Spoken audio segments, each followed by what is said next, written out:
Olá, alunos! Tudo bem com vocês? Aqui é o professor Wesley. Essa é a nossa sétima aula do curso de Zoologia. E hoje comentaremos aqui acerca do filo artrópodes, ou artrópodas. Basicamente, o nome artrópoda, ele vem do grego arteron, que significa articulação, e podos, que vem de pé. Um detalhe interessante, antes da gente começar a explanar aqui acerca dos artrópodes, é que ele é um filo extremamente bem-sucedido sobre diversos aspectos. É o maior e mais amplamente distribuído dentre todos os filos animais. O número de espécies conhecidas, para vocês terem uma noção, gira em torno de 800 mil e é maior do que de todos os outros filos somados, tá bom? Então, se a gente pegar, por exemplo, cordados, é, tanto os demais invertebrados que nós comentamos até esse momento, nenhum chega a uma biodiversidade tão grande quanto o filo dos artrópodes. Acrescido a isso, um outro detalhe que é de interesse ser destacado aqui a vocês é que, como os artrópodes, como os cordardos, os artrópodes também eles vivem em locais bastante distintos, o que significa que o seu padrão estrutural se adaptou a diversos locais, diversos habitats, tá bom? E acrescido a isso, entre os animais de organização mais complexas, aí como os anelídeos, os artrópodes, a gente consegue ainda fazer aqui um elo de comparação. A gente vai ver que tem simetria semelhante, metameria, do tubo digestivo, cordões e cordão nervoso e afins. Mas já colocando aqui em linhas práticas, quando você pensa no filo dos artrópodes, nós temos aí alguns representantes que podem servir para vocês se situarem aí na hora das provas. Como, por exemplo, aranha, camarão, caranguejo, ou até mesmo besouro, lacraia, abelha e afins. Se atentem que, quando a gente está falando deles, é uma extrema e grandiosa biodiversidade. Como ponto de partida, eu quero elencar aqui algumas características gerais dos artrópodes. A primeira é que, como eu falei anteriormente, eles estão presentes aí em todos os ambientes que vocês possam imaginar. Quase todos, na verdade. A gente não encontra aí em algumas localidades, tá bom? Tem hábitos de vida diferentes, então a gente vai ver ao longo da nossa aula que diferentes artrópodes também vão ter aí hábitos de vidas completamente diferentes. Apresenta metameria, como eu comentei em outros momentos, e aí você vai ver que o corpo de um artrópode ele pode ser pelo tagma ou cabeça, tórax e abdômen, sendo que o conjunto cabeça mais tórax forma uma estrutura que a gente chama de cefalotórax. Aqui, embora eu tenha colocado calaflotórax, é cefalotórax, tá bom? Peço-lhe perdão pela gafe. Acrescido que a soma do tórax mais abdômen vai formar uma porção que nós denominamos como tronco. E apresenta um exoesqueleto de quitina. Muito provavelmente você já deva ter noção intuitiva que a quitina nada mais é do que um polissacarídeo com função estrutural. E aí, acrescido a isso, um detalhe interessante é que, em decorrência de ter um exoesqueleto de quitina, a gente vai perceber que, quando a gente está falando desses animais, o exoesqueleto ele vai funcionar como uma espécie de armadura protetora e ponto de apoio para a musculatura. Consequentemente, o exoesqueleto ele evita a perda de líquidos nas espécies terrestres. E acrescido a isso, em decorrência da sua rigidez, esse exoesqueleto é, acaba favorecendo o desenvolvimento de apêndices fortes e extremamente adaptados aí para que esses animais consigam fazer várias funções, como por exemplo, agarrar, picar, perfurar e afins, tá bom? E esses apêndices são quais? Pernas, antenas e asas. Então, de antemão, eu queria que vocês se atentassem com esse gráfico, que é uma coisa que vai ser bastante característica quando nós comentamos de artrópodes, que é justamente a capacidade a qual ele vai ter de sofrer equídeses, ou seja, nós veremos que o exoesqueleto ele vai ao longo da vida de um artrópode sofrendo mudas. E aí, consequentemente, se vocês se atentarem aqui no campo direito, vocês verão que o padrão de crescimento de um artrópode é muito diferente de um padrão de crescimento de um vertebrado, por exemplo. Percebam que o padrão de crescimento de um vertebrado ele é contínuo, ao passo que o padrão de crescimento de um artrópode ele é marcado por momentos que ele está crescendo e períodos no qual não ocorre crescimento. E aí, nesse inteirinho entre um momento e outro, nós teremos aí as mudas ou equídeses.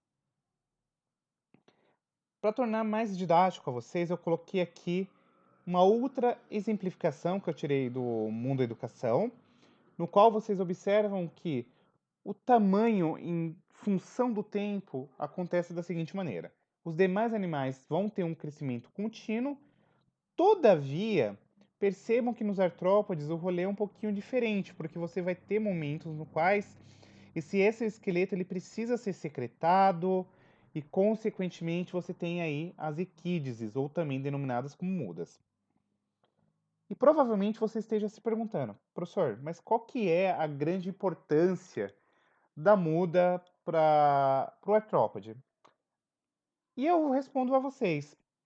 Primeiro porque as equídeses ou mudas são importantes para que o artrópode consiga crescer tal, até atingir a sua maturidade sexual e afins. Mas um detalhe interessante é que quando a gente comenta em especial aqui da equídese é que vocês precisam se atentar que, primeiro, o exoesqueleto ele vai ser secretado aqui pela epiderme, e a gente vai comentar mais adiante aí o que é isso, mas se atentem que como o exoesqueleto ele muda, ele consequentemente acaba criando limitações de tamanho.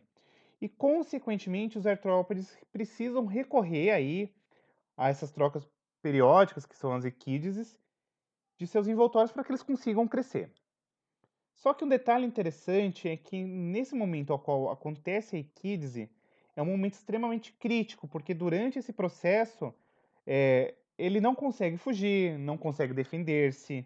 Além disso, essa recém-cutícula aqui formada é muito mole, então, consequentemente, não dá um apoio consistente para a musculatura, e aí esses animais acabam tornando-se vulneráveis a ataque de predadores. Então, entendam que no momento ao qual acontece aí a equídese, é um momento crucial que pode ocorrer aqui a predação e, consequentemente, o artrópode ele fica mais, como que eu diria, suscetível a ser predado, tá bom? E aí, provavelmente, você esteja se perguntando, professor, beleza, mas como que acontece a equídese e o que está envolvido nesse processo? E aí já respondo a vocês. O processo de equídese ele é regulado via hormônio. Então nós teremos aqui o hormônio chamado de equidizona e nós teremos um outro hormônio chamado de hormônio inibidor. No contexto ao qual você tem uma concentração muito alta de equidizona, isso sinaliza para que aconteça o processo de equídese. Então entendam nessa figura aqui, ó, acompanhem comigo que você vai perceber que o exoesqueleto ele acaba sendo secretado pela epiderme do artrópode. E aí o que acontece? Você vai ter proteínas e quantidades variáveis de quitina, tá bom? Outro detalhe que geralmente passa desapercebido a vocês é que você ainda pode ter aqui algumas impregnações de cálcio. E aí o que acontece? Professor, é somente a equidizona que vai regular isso? Não. Existe aqui um momento no qual entra em xeque agora um hormônio inibidor que ele fala, olha, para esse processo de muda e volta agora a ter o seu momento aí de estabilidade corpórea. Conforme aumenta-se aí a quantidade de equidizona, você tem aí a muda e, consequentemente, vai haver a regeneração aí disso. Beleza? Acrescido a isso, se vocês observarem, eu comentei que esse animal ele apresenta uma cutícula. E essa cutícula é extremamente impermeável, e, consequentemente, as trocas gasosas não vão acontecer pela superfície corpórea desse animal. A gente vai ver que existe aí outros mecanismos para que aconteça isso, tá bom? Mas, mas acontece aí raramente, tá? Então, por exemplo, alguns artrópodes primitivos e de pequenas dimensões conseguem fazer respiração cutânea, mas isso aqui é muito raro, beleza? Acrescido a isso, quais são as outras informações que a gente tem que ter em mente? São animais triblásticos, ou seja, apresentam endoderme, ectoderme e mesoderme. São animais celomados, isto é, apresenta aquele preenchimento das cavidades internas. São animais protostômios, isto é, durante o seu desenvolvimento embrionário, tu tem a priori aí a formação da boca e posteriormente do ânus. Apresentam um padrão de simetria bilateral. Um detalhe interessante é acerca aqui do sistema circulatório, que é do tipo aberto ou também denominado como lacunar. O sistema excretor, nós veremos aí que existe alguns tipos de mecanismos, como os túbulos de Malpighi, as glândulas coxais ou até mesmo as glândulas verdes, tá bom? Apresenta um padrão de organização do sistema nervoso em cordões ventrais, então ele tem um sistema nervoso ganglionar. E acrescido a isso, a gente pode observar aqui que nos artrópodes em especial, a gente tem uma grande variedade de órgãos sensoriais. Então, nós podemos ter olhos simples ou olhos compostos, antenas, palpos, estatocistos, sedas táteis e etc. Acrescido a isso, o que eu queria destacar ainda é que esses grupos animais até aqui estudados apresentavam-se surdos ou mudos, né? E aqui, nesse momento, inicia-se a comunicação com os insetos através de sons produzidos de várias formas. Então, a gente vai ver que o canto ele serve para reconhecimento de uma espécie e até mesmo para atração sexual. A gente conhece, por exemplo, o caso da cigarra, né? Que é muito clássico. O sistema respiratório ele pode ser de várias modalidades. Então, você tem aqui traqueal, filotraqueal ou branquial, tá bom? E aqui percebam que essas modalidades de respiração acabam sendo muito mais desenvolvidas nos artrópodes. Então, você tem aqui, por exemplo, esse caso do caranguejo, que consegue fazer respiração através de brânquias, os insetos que conseguem fazer respiração traqueal, um aracnídeo que consegue fazer filotraqueal, e a gente vai aprofundando esses conceitos daqui a pouco, conforme a gente vai estudando classe a classe aqui dos artrópodes, tá bom? Nesse sentido, quais são os principais grupos que a gente pode destacar aqui dos artrópodes? Nós temos aí os crustáceos, ou também chamados de braquiados, como exemplos clássicos a gente tem camarões, siris, caranguejo, lagostas e afins, tartuzinho de jardim, baratinhas de praia. Nós temos aí o grupo dos insetos ou hexapodes.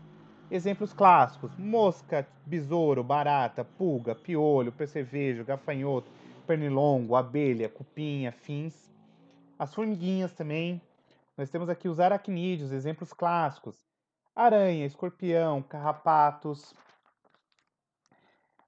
E acrescido ainda isso, nós temos ainda duas outras classes, perdão, que poderiam ser aqui destacadas. Nós temos os quilopódios, ou também chamados de centrípedes, como o caso das lacraias, centopeias.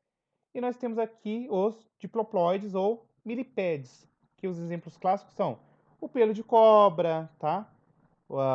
Os gongolós ou os emboás, que serão aí na próxima etapa dessa aula estudado. Perfeito? Espero que vocês tenham curtido nossa aula. Na segunda aula, a gente começa a destrinchar aí esses principais grupos. Beleza? Beijão e até a próxima aula.